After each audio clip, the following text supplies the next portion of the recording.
राज्यम न स्वर्गम न पुनर्भवम प्राणिनां दुःखतप्तानां काम्ये दुःखनाशनम् हयतो यतः समीहसे ततो नो अभियं कुरु शन्नः कुरु प्रजाभ्यो अभियं न पशुभ्यो। ओम शांति शांति शांति। श्रद्धेय स्वामी जी महाराज, संन्यास वृंद, सार्वदेशिक आर्य युवक परिषद के चिंतन शिविर में उपस्थित बहन और भाइयों, बहुत सुंदर व्यवस्था के अनुसार जो दिनचर्या निर्धारित की गई उसके अनुसार चिंतन मनन और मंथन चल रहा है। विषय आज दिया गया है महर्षि दयानंद और आर्य समाज। थोड़ा थोड़ा दोनों विषयों पर चर्चा करेंगे। आर्य समाज में दो शब्द हैं, एक आर्य और दूसरा समाज। आप सब लोग अच्छी तरह जानते हैं कि आर्य का अर्थ होता है श्रेष्ठ। गुण कर्म स्वभाव, श्रेष्ठ गुण कर्म स्वभाव युक्त आर्य, जिसके गुण अच्छे हैं, जिसके कर्म अच्छे हैं, जिसका स्वभाव अच्छा है, वो कोई भी व्यक्ति किसी वर्ग में, किसी परिवार में, किसी देश में पैदा हुआ हो, वो आर्य है। समाज और समझ ये दो शब्द हैं। समाज कहते हैं मनुष्यों के समूह को, और समझ कहते हैं पशुओं के समूह को। तो जो अच्छे लोगों का, श्रेष्ठ लोगों का समाज है, समूह है, उसी को समाज कहते हैं। महर्षि दयानंद जी महाराज ने मुंबई के अंदर आर्य समाज की स्थापना की, और उस समय जो स्थिति रही वो बहुत ही भयावह थी। आज तो वातावरण अनुकूल है,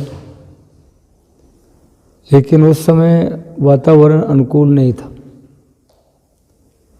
ऋषि ने बड़ा संघर्ष करके, साहस करके आर्य समाज की स्थापना की, और आर्य समाज का जो उद्देश्य रखा वो सार्वभौमिक है। 10 नियम बनाए,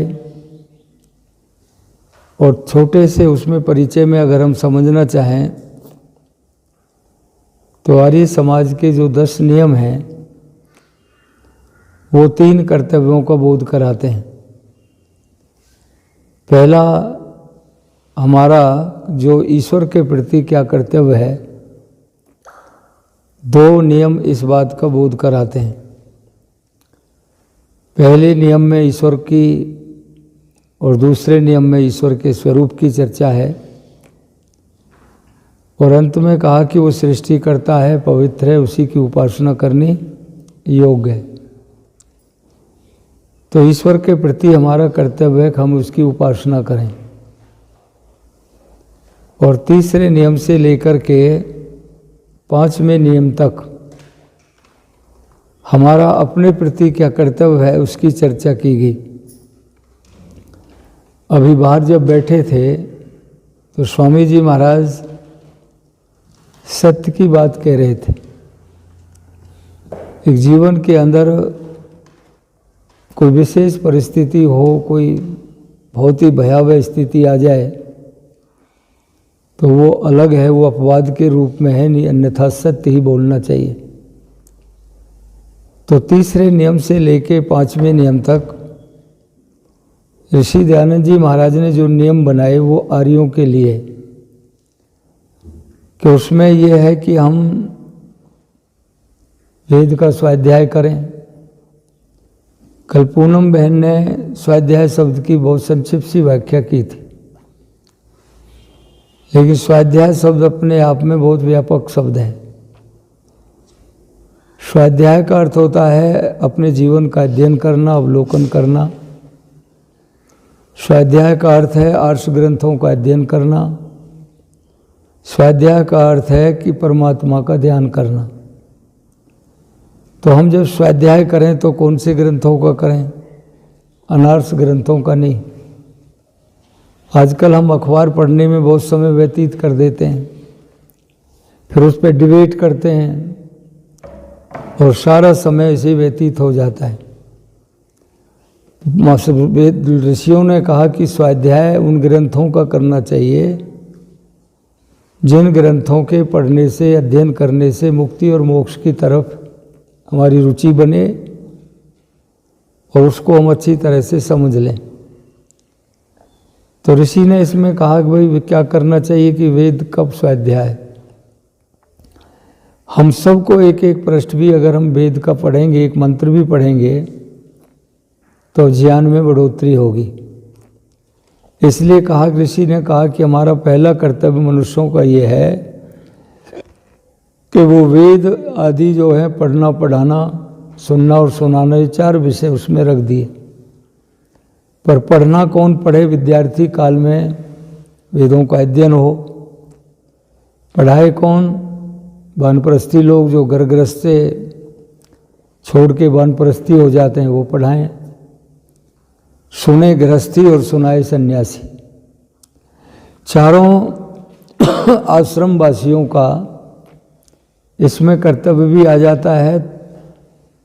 तो हमारे अगले चौथे नियम में ऋषि कहते हैं कि सत्य को ग्रहण करना और असत्य को छोड़ना, ये हमारा अपने प्रति कर्तव्य है। सत्य में बहुत बड़ी ताकत है, बहुत बड़ी शक्ति है। और धर्म अगर समझना चाहे कि भाई धर्म का कोई पर्यायवाची शब्द है तो केवल सत्य है। तो यहाँ पर भी कहा गया कि हमारा अपने प्रति कर्तव्य है कि हम क्या करें? सत्य बोलें और असत्य का परित्याग करें, असत्य को छोड़ दें। गीता में एक छोटा सा आता है, सत्यम स्वर्गस्य सोपानम। स्वर्ग प्राप्ति का अगर कोई साधन है तो वो सत्य है। स्वर्ग आप जानते ही हो, सुख विशेष और सुख विशेष की सामग्री का प्राप्त होना। संक्षिप्त में कह रहा हूँ, 5वें नियम में हमारा अपने प्रति कर्तव्य है। जो भी हम कार्य करें तो कैसे करें? सत्य असत्य का विचार करके। और इसके बाद जो हमने इसमें विचार जब करें तो सब काम धर्मानुसार अर्थात सत्य और असत्य को विचार करके करने चाहिए। धर्म शब्द इस समय विवादास्पद सा हो गया। हम लोगों ने रिलीजन, संप्रदाय, मत, मजहब को धर्म मान लिया। धर्म शब्द भी संस्कृत भाषा का शब्द है, द्रिय धारणे धातु से बनता है, जिसका अर्थ होता है जीवन में जो धारण किया जाए उसका नाम क्या है? धर्म। और स्वामी अग्निवेश जी धर्म को 4 बिंदुओं पे लाके रखते थे। कहते थे वो सत्य है, करुणा है, न्याय है और प्रेम है, ये धर्म है। तो इसके आधार पर हम ये कहें कि उन्होंने कहा कि विचार करो, जब भी कर्म करो तो सत्य और धर्म को विचार करके करना चाहिए। 6ठा नियम से लेके 10वें नियम तक हमारा अन्यों के प्रति, दूसरों के प्रति क्या कर्तव्य है, ये आर्य समाज के नियम बोध कराते हैं। इतना विश्वव्यापी प्रोग्राम ऋषि दयानंद ने दिया और उसमें कहा संसार का उपकार करना। और संसार के उपकार करने के भी 3 आधार बता दिए, शारीरिक, आत्मिक और सामाजिक। जो व्यक्ति शरीर से बलिष्ठ है, बलवान है, स्वास्थ्य ठीक है, वही आत्मिक उन्नति कर सकता है। और जिस व्यक्ति में आत्म बल होगा वही व्यक्ति सामाजिक कार्य कर सकता है। बहुत से लोग कार्य प्रारंभ कर देते हैं फिर बीच में छोड़ जाते हैं। बहुत से लोग तो हमने ऐसे भी देखे, एक संन्यास ले लिया, फिर बीच में थोड़ी बहुत बाधाएं आई, रुकावटें आई, तो फिर अपना दूसरा रूप धारण कर लिया। तो इसमें तीनों बातें हैं कि हम शरीर से भी, आत्मा से भी, और जब बलिष्ठ होंगे तब हम सामाजिक क्रांति कर सकते हैं, उन्नति कर सकते हैं, समाज की भलाई कर सकते हैं। और इसमें भी बहुत बड़ा उद्देश्य है, उसकी व्याख्या आजकल नहीं हो रही है। स्वामी अग्निवेश जी उसकी व्याख्या बहुत अच्छी किया करते थे, स्वामी आर्यवेश जी भी अच्छी व्याख्या करते हैं इसकी। शरीर से संबंधित चीज़ें हैं, रोटी कपड़ा मकान आदि जिनकी जरूरत पड़ती है तो राज से प्राप्त होती हैं, राज में हमारी भागीदारी होनी चाहिए। सातवां नियम भी हमें कहता है दूसरों के प्रति हम कैसा व्यवहार करें। आज बहुत बड़ी विडंबना ये है कि हम अपने प्रति तो चाहते हैं कि अच्छा लोग हमारे साथ व्यवहार करें, लेकिन हम दूसरों के साथ कैसा व्यवहार करते हैं, बहुत ही घृणित व्यवहार। छोटी छोटी बात पे उत्तेजना आ जाती है, क्रोध पैदा हो जाता है, झगड़े की स्थिति पैदा हो जाती है। तो उसमें कहा प्रीतिपूर्वक सबसे कैसे व्यवहार करें, प्रीतिपूर्वक धर्मानुसार यथा योग। यथा योग का जो शब्द है इसका भाव निकलता है कि जैसा व्यवहार मैं अपने लिए चाहता हूँ वैसा व्यवहार मैं दूसरों के साथ करूँ। यथा योग में ये भी आता है कि हमारा अपने पिता के प्रति, माता के प्रति, गुरु के प्रति, बहन के प्रति हमारा क्या कर्तव्य है, ऐसा व्यवहार करें। और प्रीति का मतलब है प्रेम पूर्वक। आजकल प्रेम तो गायब सा ही हो गया, जातियों के नाम पर, संप्रदाय के नाम पर बहुत कुछ भेदभाव चल रहा है। 9वें नियम में व्यवहार दिया गया कि तुम ऐसा व्यवहार करो केवल हम अपनी उन्नति से संतुष्ट ना हो। आर्यों के लिए है ये व्यवस्था। हम अपनी उन्नति तो करें लेकिन उसके साथ साथ हमें दूसरों की उन्नति का भी ख्याल विचार रखना चाहिए। उन्नति जो शब्द है वो अपने आप में ये बात कह रहा है। उत माने होता है झुकना, नति माने होता उठना। जो दबे कुचले जो लोग हैं, असहाय लोग हैं, दीनहीन लोग हैं, उनको भी उठाओ और स्वयं भी ऊपर उठो। उन्नति केवल अपनी नहीं। और 10वां नियम तो बहुत ही व्यवस्था का है, जिसमें सब व्यक्तिगत हमारे जो अपने कर्तव्य हैं उसमें हम स्वतंत्र हैं और सार्वजनिक कार्यों के अंदर हम क्या हैं, पराधीन हैं। जैसे कि नियम बनाया कि बाईं तरफ चलना चाहिए रोड के ऊपर, तो उस नियम का पालन करना हमारे और आप सबके लिए जरूरी है। हम क्या खाते हैं, कहाँ बैठते हैं, क्या हमारी उपासना पद्धति है, ये हमारी व्यक्तिगत स्वतंत्रता है। तो आर्य समाज की जो स्थापना है वो इन 3 कर्तव्यों के प्रति लोगों को का रुझान करने के लिए और अपने जीवन में धारण करने के लिए की गई। आर्य समाज के बहुत सारे स्वरूप लोगों ने अपने अपने ढंग से कह दिए। किसी ने कहा आर्य समाज तो अस्पताल है, रोगी व्यक्ति आता है और स्वस्थ होके निकलता है। जो लोग धार्मिक रूप से, बौद्धिक रूप से एक प्रकार से रोगी हैं, जिनकी बात समझ में नहीं आती, गलत रास्ते पर चले गए, वो आर्य समाज में आते हैं तो ठीक विचार लेके निकलते हैं। किसी ने कहा तो क्रांति है, परिवर्तन की लड़ाई लड़ने वाला संगठन है। किसी ने कहा तो एक आंदोलन है। अमेरिका का एक व्यक्ति था जैक्सन डेविस, उसने तो कहा ये तो एक अग्नि है। जैसे अग्नि सारे कूड़े करकट को जला के भस्म कर देती है, वैसे ही आर्य समाज भी सारा जो धार्मिक क्षेत्र में, सामाजिक क्षेत्र में, राजनीतिक क्षेत्र में, सांस्कृतिक क्षेत्र में जो विसंगतियाँ आ गई, दोष आ गए, उनको दूर करने का काम आर्य समाज करता है।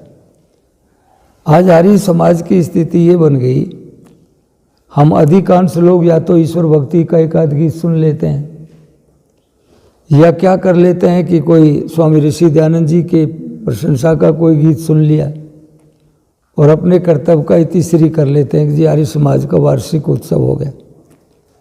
जबकि आर्य समाज का जो दृष्टिकोण है वो विश्वव्यापी दृष्टिकोण है। आर्य समाज की हर क्षेत्र में बहुत बड़ी महती कृपा रही है, बहुत भूमिका रही है। कोई क्षेत्र ऐसा नहीं छोड़ा आर्य समाज ने जिस क्षेत्र में कार्य नहीं किए हों। और आर्य समाज जो की जो स्थापना की है वो महर्षि दयानंद जी महाराज ने की, आप सब लोग जानते हैं। यहाँ पर कबीर पंथ एक चल पड़ा, कबीर जी के नाम पे, रविदास के नाम पर भी एक पंथ चल पड़ा, मोहम्मद के नाम पर पंथ चला, ईसा के नाम पर पंथ चला। महर्षि दयानंद जी अगर चाहते तो वो भी अपने किसी न किसी नाम से कोई पंथ चला सकते थे। दयानंद समाज अगर वो नाम दे देते तो भी हम लोग लुटते और लोग भी जुट जाते, लेकिन नहीं, उन्होंने सारी प्रकार की संकीर्णताओं से ऊपर उठ के उन्होंने नाम दिया। क्या दिया नाम? आर्य समाज। ये तो आर्यों का समाज है, किसी का व्यक्ति का नहीं है, आर्यों का समाज नाम दे दिया। और महर्षि दयानंद का जो जीवन है, जीवन चरित्र हमें जरूर पढ़ना चाहिए। मैं अपनी गाड़ी में 3 पुस्तक जरूर रखता हूँ, सत्यार्थ प्रकाश, महर्षि दयानंद का जीवन चरित्र और संस्कार विधि। जब भी चलता हूँ रास्ते में कहीं ध्यान आता है, समय होता है तो पढ़ते रहते हैं, स्वाध्याय होता है।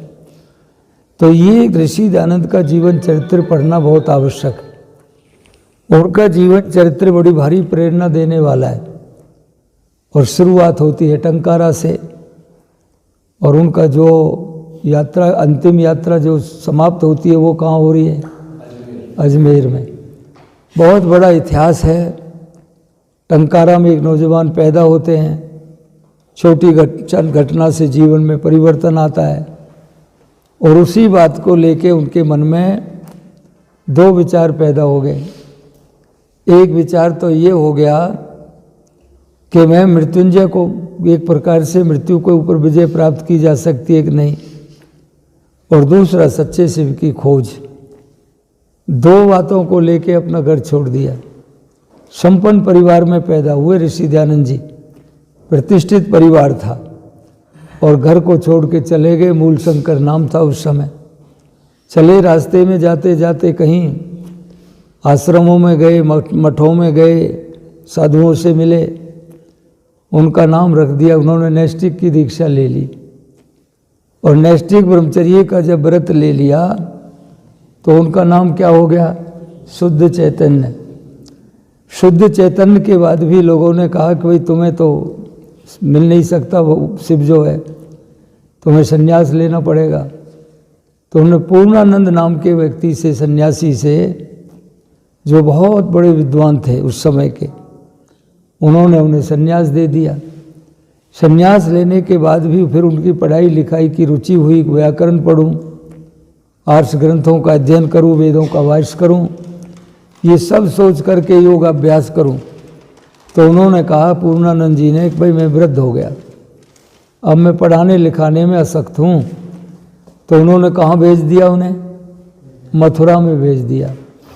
और मथुरा में जो रहते थे दंडी स्वामी बिरजानंद जी महाराज, वो भी स्वामी पूर्णानंद के ही शिष्य थे। उनसे उन्होंने पढ़ा भी था, संन्यास भी लिया, और उनके पास जाकर के उन्होंने अध्ययन किया।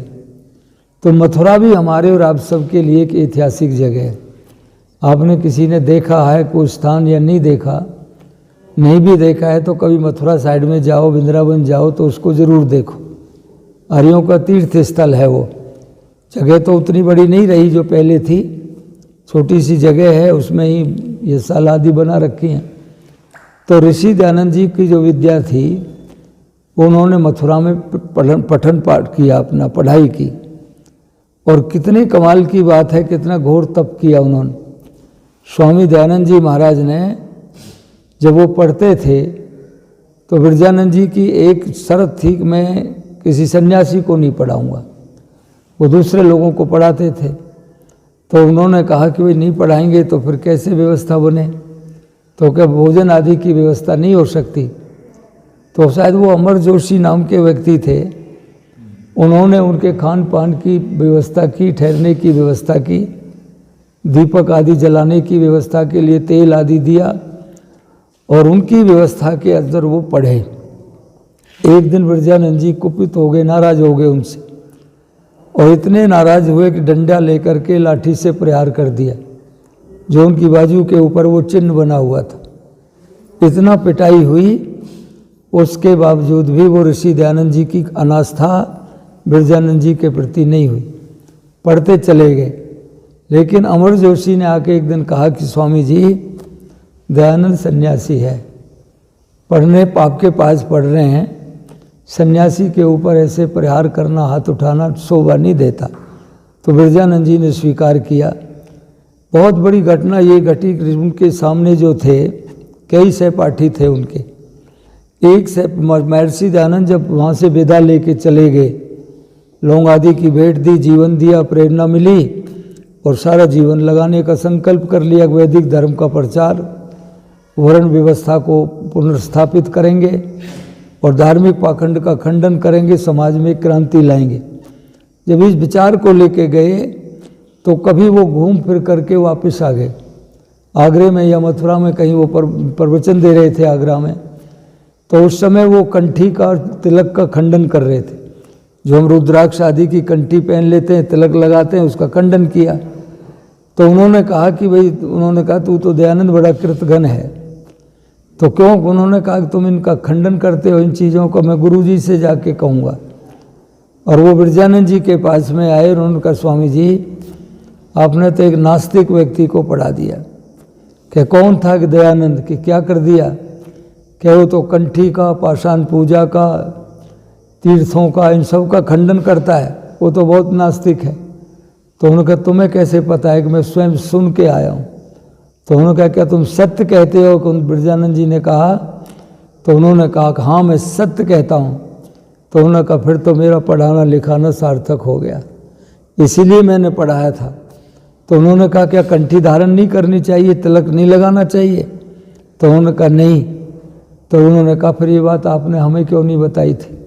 तो उन्होंने कहा तुम इसके पात्र नहीं थे, केवल दयानंद इसका पात्र था, इसलिए मैंने केवल दयानंद को ये बात बताई। तो महर्षि दयानंद जी महाराज बिरजानंद जी के सबसे श्रेष्ठ शिष्यों में से एक थे। और काम उन्होंने कितने किए, शास्त्रार्थ किया। हरिद्वार के अंदर कुंभ के मेले में महर्षि दयानंद जी महाराज का ने पाखंड खंडनी पताका फहराई। और उस पताका का अर्थ ये हुआ कि उन्होंने कहा कि आओ वेदों में दिखाओ कहाँ है पाषाण पूजा। तो बहुत सारे सवाल जब उठाए तो कोई व्यक्ति सामने नहीं आया। बहुत बड़ा इतिहास बन गया हरिद्वार में। अब उस स्थान पर जो है एक आश्रम बना हुआ है वैदिक मौन आश्रम के नाम से। तो उन्होंने वहाँ शास्त्रार्थ किया। और आर्य समाज का जो ऋषि दयानंद का सबसे प्रसिद्ध शास्त्रार्थ है वो काशी का शास्त्रार्थ है। अभी उसकी शताब्दी मनाई गई थी। काशी के अंदर शास्त्रार्थ किया और बहुत लोगों के साथ किया। अकेले गए वहाँ पर और पौराणिक जगत के बहुत सारे लोग, विशुद्धानंद जैसे लोग शास्त्रार्थ करने के लिए उपस्थित थे। लेकिन हुड़दंग हुआ, शोर शराबा हुआ, लोगों ने वितंडा किया और उसके अंत में जाकर के विजय ऋषि दयानंद की ही हुई। महर्षि दयानंद का शास्त्रार्थ काशी में जो हुआ वो प्रसिद्ध हो गया, पूरे प्रेस के अंदर वो आया। और उन्होंने सारे स्थिति चला करके महर्षि दयानंद जी महाराज ने पाठशालाएं भी चलाई। उनकी इच्छा थी कि छोटे छोटे बालकों को आर्ष ग्रंथ पढ़ाए जाएं, संस्कार दिए जाएं, लेकिन कोई योग्य अध्यापक नहीं मिले उन्हें और वो कार्य बीच में बंद हो गया, नहीं चल पाया वो कार्य। तो महर्षि दयानंद जी ने बहुत सारे जब कार्य उन्होंने किए और उन्होंने मथुरा में पढ़ाई की, टंकारा में जन्म लिया, मुंबई में आर्य समाज बनाया, हरिद्वार में पाखंड खंडनी पताका फहराई और सबसे ज़्यादा देख करके फिर उन्होंने काशी में शास्त्रार्थ किया। और महर्षि दयानंद जी महाराज का जीवन बड़ा अनुपम जीवन है। बहुत बड़ी एक प्रेरणा उनके जीवन से मिलती है कि किसी भी क्षेत्र के अंदर उन्होंने किसी क्षेत्र को छोड़ा नहीं। सत्यार्थ प्रकाश उनका एक प्रमाणिक ग्रंथ है, जो हमारे और आपके लिए तो प्रमाणिक ग्रंथ है। वो सत्यार्थ प्रकाश में पहले 10 समोल्लासों में चर्चा अपने व्यक्तिगत की, लोगों को कैसा आचरण करना चाहिए, मुक्ति क्या है, विद्या क्या है, ईश्वर का स्वरूप क्या है, बंधन क्या है, और ब्रह्मचर्य के आश्रम की, वो गृहस्थियों की, सबकी चर्चा है। लेकिन पिछले जो 4 समोल्लास हैं उसमें ऋषि दयानंद ने जैन, बौद्ध, हमारे दूसरे जो यवन लोग हैं, इस्लाम है, ईसाईयत है, इनके विषय में बड़ी चर्चा की है। लेकिन आज लोगों ने केवल सत्यार्थ प्रकाश के 14वें समोल्लास को पकड़ रखा है कि ऋषि दयानंद ने 14वें समोल्लास में ये लिख दिया, 14वें समोल्लास में ये लिखा है, और केवल उसी बात को लेकर ज़्यादा चलते हैं। महर्षि दयानंद एक ऐसे व्यक्ति थे जिन्होंने सभी मत मजहब और संप्रदायों के अंदर जो गलतियां देखी, जो कमियां देखी, उनको सत्यार्थ प्रकाश में लिखा है। केवल मुसलमानों के बारे में नहीं, हिंदुओं के भी जो कुरीतियाँ और बुराइयां हैं, जो पाखंड है, उसके ऊपर भी उन्होंने लगातार प्रहार किया है। उसी तरह का प्रहार उन्होंने सब जगह किया। और महर्षि दयानंद पंजाब में रहे। महर्षि दयानंद का कार्य क्षेत्र ज़्यादातर ये अपना हिंदी भाषी क्षेत्र रहा। बहुत संघर्ष उन्होंने किए। महर्षि दयानंद को जहर दिया गया। कितनी बार दिया गया? एक धारणा बनी हुई है 17 बार, पर 17 बार का प्रमाण कोई मिलता नहीं जहर देने का। विष देने का प्रमाण तो केवल 2 मिलते हैं। तो अनूप शहर में, अनूप शहर के अंदर महर्षि दयानंद जी जब गए तो वहाँ पर कुछ लोगों को द्वेष हो गया। उन्होंने खंडन किया, और खंडन करने के बाद कुछ लोगों को द्वेष हुआ। उन्होंने योजना बनाई कि ऋषि दयानंद को विष दिया जाए। एक ब्राह्मण को तैयार किया, उन्होंने पान में ला करके विष दे दिया। ऋषि दयानंद जी ने चबाया और उसको पीने खाने के बाद देखा तो अनुभव हुआ कि कुछ दाल में काला है। उधर शूल होने लगा। यमुना में गए, कुछ क्रियाएं की और उसके प्रभाव को निष्प्रभावी बना दिया। बैठ गए आकर के। उसी शहर के अंदर मुसलमान था तहसीलदार सैयद अहमद, और उन्होंने तहसीलदार को जब पता लगा, वो ऋषि दयानंद की विचारधारा से प्रभावित थे, और प्रभावित भी इतने थे कि वो ऋषि दयानंद का उपदेश भी सुनते थे। तो एक दिन जब उन्हें पता लगा कि अमुक व्यक्ति ने जहर दिया, तो ऋषि दयानंद के पास में आए और कहा कि उस व्यक्ति को हमने गिरफ्तार कर लिया है, बताइए आप उसको क्या सज़ा दी जाए। तो ऋषि दयानंद से कहा उन्होंने, ऋषि दयानंद ने कहा देखो, मैं दुनिया को कैद कराने नहीं, कैद से बंधन से मुक्त कराने के लिए आया हूँ, उसको तुम छोड़ दो। अपने विष देने वाले को मुक्त करा दिया। कितनी बड़ी दया की भावना उनके जीवन में थी। वो किसी से द्वेष नहीं करते थे। किनारे पर बैठे रहते हैं, गंगा के किनारे झोंपड़ी बना करके, वहाँ कुछ अध्ययन कर रहे हैं, कुछ भाष्य कर रहे हैं, कुछ ब्राह्मण लोगों से, पढ़े हुए लोगों से लिखवाते रहते हैं। और उसी जगह पर थोड़ी दूरी पर ही एक साधु रहता है जो ऋषि दयानंद को गालियाँ देता है, उनका अपमान करता है।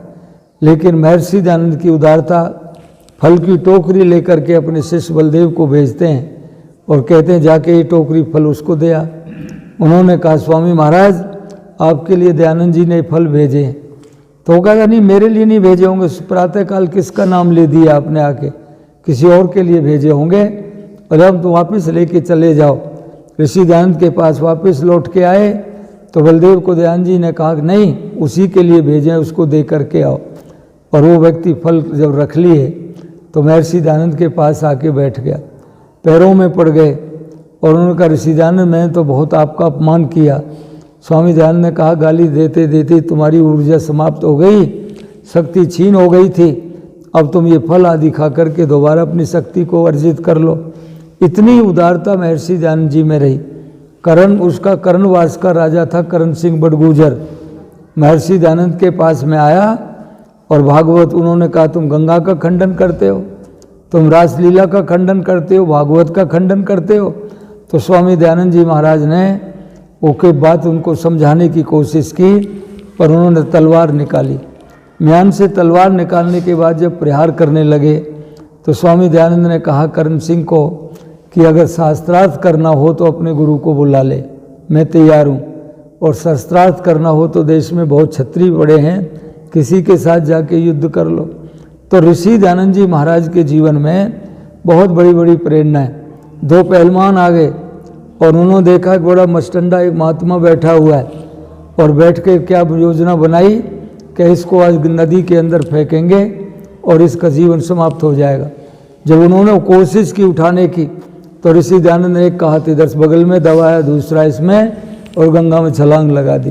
वो जब घबराने लगे, परेशान होने लगे, तो ऋषि ने उनको छोड़ दिया और स्वयं अपना जल में तैर करके कहीं आगे निकल गए। तो महर्षि दयानंद के ऊपर बहुत बार लोगों ने प्रहार किए, उन्हें मारने का प्रयास किया, और अंतिम अवस्था में आप सब लोग जानते ही हो जो कुछ हुआ। बहुत घृणित घटना घट गई। महर्षि दयानंद का एक राष्ट्रवादी चिंतन है, स्वामी दयानंद जी केवल आध्यात्मिक साधु नहीं थे, वो समाज सुधार भी चाहते थे, आध्यात्मिक भी चाहते थे और राजनीतिक क्रांति के भी पक्षधर थे। बहुत बड़ी भूमिका उनकी इस देश की आज़ादी में रही, उनके अनुयायियों की रही। उनके ग्रंथों को पढ़ के बहुत लोगों ने प्रेरणाएं ली। तो स्वामी दयानंद जी महाराज को जीवन के अंदर बहुत बड़ा संघर्ष करना पड़ा। जगह जगह वो गए, शास्त्रार्थ किए, लोगों ने पथराव किए। एक जगह ऋषि दयानंद का व्याख्यान चल रहा है और व्याख्यान चलते समय पर क्या होता है, वहाँ पर एक अध्यापक ने बच्चों को भड़का दिया। स्कूल के बच्चे थे कि ऋषि दयानंद जी बोलने से शुरू करे ये साधु तो इसके ऊपर पथराव कर देना। उन्होंने कहा कि उसके बदले में तुम्हें मैं लड्डू खिलाऊंगा। महर्षि दयानंद जैसे ही बोलने प्रारंभ हुए तो बालकों ने पत्थर फेंकने शुरू कर दिए। सभा में हलचल मची, कोलाहल मचा, लोगों ने उन्हें पकड़ लिया, बच्चे रोने लगे। स्वामी दयानंद ने उनसे पूछा कि भाई क्या बात हुई, क्यों रो रहे हैं, क्यों पत्थर फेंके? तो उन्होंने सच्चाई बताई कि जी हमें तो गुरु जी ने कहा था। तो उन्होंने कहा पता नहीं वो तो लड्डू खिलाएगा कि नहीं, और अपने शिष्यों को उन्होंने कहा जाओ लड्डू ला करके इन विद्यार्थियों को लड्डू खिलाओ। इतनी विकराल परिस्थिति में स्वामी दयानंद जी ने कार्य किए। नर्मदा नदी के किनारे किनारे जा रहे हैं, कोई रास्ता नहीं है, जंगल है और बीहड़ जंगल है जिसमें कटीले जो वृक्ष लगे हुए हैं, जंगली जानवर भी वहाँ पर रहते हैं और उनमें घुटनों के बल चले, कहीं खड़े होकर के चले और पूरे वस्त्र फट गए और पूरा शरीर लहूलुहान हो गया। नदी पार करने लगे तो वहाँ पर कोई पुल नहीं था, जल में प्रवेश किया। सर्दियों के दिन थे और इतनी भयंकर स्थिति उसमें थी, बर्फ के टुकड़ों से लग लग करके उनके पैर घायल हो गए और नदी के किनारे पर जब दूसरे पर पहुँच गए तो कुछ समय मूर्छित होकर गिर पड़े और फिर उसके होश आया तो पैरों में पट्टी बांधी बांध करके फिर जंगल में जो लोग रहते थे वो उनको लेके चले गए, उनके पास आदि में रहे और वहाँ से इस तरह की परिस्थिति उन्होंने की। भूख लगी है, कई दिन से भोजन नहीं मिला है और भोजन जब नहीं मिला तो एक किसान के खेत में चले गए और किसान से कहा भैया एक बैंगन तोड़ के दे दो मुझे। कच्चा बैंगन, पका हुआ नहीं था, कच्चा बैंगन किसान ने दिया और उसको खा के अपनी क्षुधा को शांत किया। किस लिए? दयानंद जी के पास तो कोई कमी नहीं थी, केवल सामाजिक परिवर्तन लाने के लिए, देश में आज़ादी को दिलाने के लिए, लोगों को सही मार्ग दिखाने के लिए उन्होंने किया। बर्फ़ के टुकड़े खा खा करके अपनी भूख मिटाई। इतना उन्होंने परिस्थितियों में कि जिए। बहुत बड़ा संघर्ष महर्षि दयानंद जी ने किया। हम देखते रहते हैं लेकिन दयानंद की भावना कितनी भयंकर है। महर्षि दयानंद एक दिन बैठे हुए हैं, कोई भोजन रख करके चला गया और ऋषि का नियम ये था कि जब कार्य पूरा होता था तब वो भोजन करते थे, लेकिन एक दिन भोजन नहीं किया उन्होंने, भूखे सो गए रात के समय। दूसरे दिन भक्त आया और भक्त ने आके कहा देखा कि भोजन तो ज्यों क्यों तो रखा है। कहा स्वामी जी रात को भोजन नहीं किया? तो उन्होंने कहा मुझे ध्यान ही नहीं रहा, कल मैं इतना दुखी था, परेशान था कि इस देश में विधवाओं के विवाह नहीं हो रहे हैं, दास प्रथा चल रही है, गोहत्या देश में हो रही है और देश के अंदर अंधविश्वास और पाखंड बढ़ रहा है। इन सब बातों को लेके मैं बड़ा व्याकुल था। इसलिए ऋषि दयानंद ने कहा कि उन्होंने कि मुझे भोजन का तो ध्यान ही नहीं रहा, मैं भोजन नहीं किया, भूखे सो गए। इतनी बड़ी वेदना थी, समय शायद हो गया है, तो फिर भी मैं थोड़ी सी दो बात और आपके सामने बता के समाप्त कर रहा हूँ। महर्षि दयानंद जी महाराज ने की घटना एक बहुत बड़ी प्रसिद्ध घटना है, आर्य समाज के उत्सवों में आपने बहुत बार सुनी होगी। गंगा के किनारे बैठे हुए हैं और वहाँ पर फर्रुखाबाद की घटना है और वहाँ बैठ करके ध्यान मग्न है। ध्यान मग्न की अवस्था में जल के अंदर फेंकने की कुछ बातों की आवाज़ आई। जब आवाज़ आई आँख खोल के देखा तो एक औरत कोई चीज़ फेंक करके नदी से वापस जा रही है, आँखों में आंसू हैं, फटा हुआ वस्त्र एक छोटा सा टुकड़ा हाथ में है। तो दयानंद ने पूछा माँ तुमने इस गंगा के अंदर क्या बहा दिया? तो ऋषि ने कहा कि उन्होंने कहा कि मैं विधवा हूँ, मेरा पति नहीं है, एकमात्र बुढ़ापे का सहारा मेरा ही बेटा था और ये बेटा का देहांत हो गया। ना तो इलाज के लिए पैसे थे मेरे पास में और ना मेरे पास में इसके कफन के लिए पैसे थे। मैं अपनी साड़ी फाड़ करके लाई, आधी फाड़ साड़ी में लपेट करके लाई हूँ, आधी से अपना शरीर ढका है। अब बालक को तो मैंने नदी में बहा दिया, इस कपड़े को जाके सीऊंगी और सी करके फिर अपने शरीर को ढकने का काम करूँगी। तो दयानंद उस समय रोए थे। और कैसे रोए? जैसे महाराणा प्रताप चेतक के मरने पर रोया था, उस समय स्वामी दयानंद जी महाराज उस विधवा औरत की स्थिति को देख के रोए। और किसी कवि ने कहा कि हुक सी दिल में उठती है, एक दर्द जिगर में होता है, हम रात के उठ के रोते हैं जब आलम चैन से सोता है। ये था दयानंद। दयानंद के जीवन की कितनी घटनाएं सुनाई जा सकती हैं, संस्मरण सुनाए जा सकते हैं। अंग्रेज कहता है कि स्वामी दयानंद वेद का प्रचार, धर्म के प्रचार में कोई बाधा तो नहीं है? तो उन्होंने कहा नहीं, स्वच्छंद होकर के प्रचार करता हूँ, कोई विधान नहीं है। तो उन्होंने कहा फिर तो भगवान से प्रार्थना किया करो कि भारत के अंदर चिरकाल तक अंग्रेजों का राज्य स्थापित रहे।